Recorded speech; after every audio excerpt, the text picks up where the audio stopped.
అదేంటది ఒక్క చెప్పు మాత్రమే దొంగిలిస్తున్నాడు రాస్కల్. మళ్ళీ కనపడకుండా పోయిందా? ఈ ఇంట్లో నువ్వు తప్ప అన్ని కనపడకుండా పోతున్నాయి. చెయ్యి.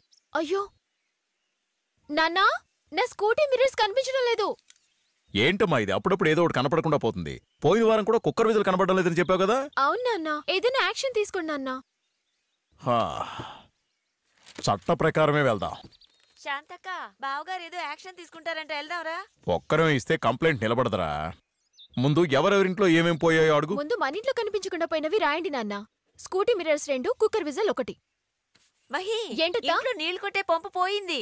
పంపు మొత్తమా? కాదన్నా, చేతి హ్యాండిల్. అన్నా, నా ఆటోలో హారం కనిపించట్లేదు, అది కూడా రాసుకోండి. బాబు, నేను పొడి దంచుకునే రోలు కనపట్టం లేదు, ఎత్తుకు పెట్టి బాబు. నిన్ను కూడా వదిలిపెట్టలేదా? లేదు బాబు, నువ్వు రాయి నాన్న. ఒక్క రోలు.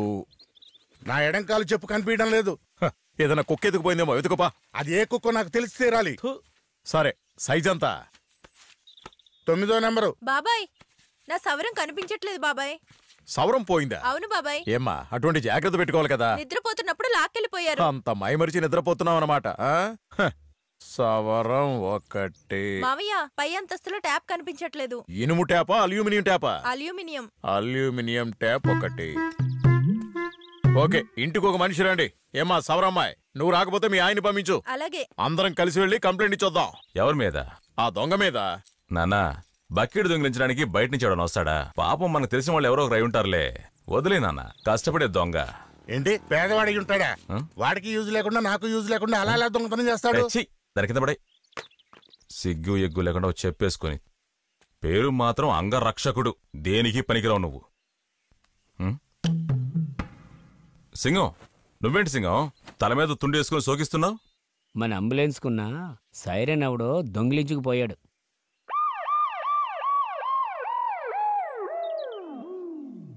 నానా, ఆ కంప్లైంట్ ఇవ్వండి. ఒరేయ్, సైరన్ దొంగిలించడానికి చైనా నుంచి వస్తాడా పోరావతలకి? నానా, ఇది పెద్ద క్రైమ్ నాన్న. దాన్ని మొట్టమొదటిసారే ఖండించాలి. నీ వస్తువు పోయింది గనక నొప్పి కలుగుతుంది నీకు. వావ్ వావ్ అంటూ అరుస్తూ వెళ్ళినా ఒక్కడు కూడా దారేవాడు. ఇప్పుడు తల్లేకుండా వెళ్తే మనకు మర్యాద ఉండదు.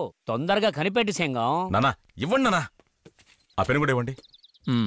అయ్యో, అంబులెన్స్ సైరన్ కూడా పోయింది. పోలీస్ బాబు, నేను పొడి దంచుకునే రోలు దొరకదు.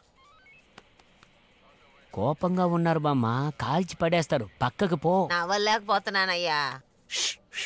మాట్లాడకుండా ఉంటానంటే ఉండు. ఇదొక కంప్లైంట్. దీన్ని తీసుకుని గుంపుగా వచ్చారు. ఇదిగో చూడు, అతనెవరో తెలుసా? సార్ ప్లీజ్ సార్, కనిపెట్టండి సార్. Gold shop owner. నిన్న రాత్రి షటర్ ఓపెన్ చేసి 1.5 కోటి నగలు ఎత్తుకుపోయారు.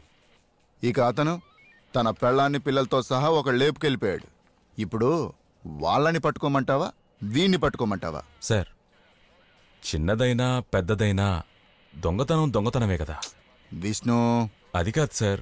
అంబులెన్స్ సైరన్ కంపెనీకి నేను బదులు చెప్పాలి. నువ్వంటే నాకెంతో మర్యాద, అందుకనే కూర్చోబెట్టి మాట్లాడుతున్నాను. వెళ్ళండి. మీరు 7,45,00,000 మంది ఉన్నారు. మేము 82,000 మంది ఉన్నాం. ప్రతి ఒక్కటి పోలీసులు చూసుకోవాలంటే ఎలాగయ్యా? మీకు కూడా సొసైటీ మీద ఒక రెస్పాన్సిబిలిటీ ఉండాలి. ఇటువంటి చిన్న చిన్న విషయాలు మీరే డీల్ చేసుకోండి. వెళ్ళండి.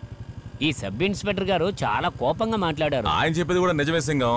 ప్రతిదానికి ఆయన దగ్గరికి వెళ్తే ఎలా? మనల్ని మనమే చూసుకోవాలి సింగం. నేను ఒక ఐడియా ఆలోచించాను. ఆ ఐడియా ఏంటి సింగం? ప్రెసిడెంట్ బాబు, నేను దంచుకునే రోలు దొరకొద్దా? అయ్యో, కొంచెం సేపు మాట్లాడకుండా ఉండు బామ్మా. అమ్మా, చెప్పండి బాబు. దొరుకుతుంది, నమ్ము. సరే బాబు.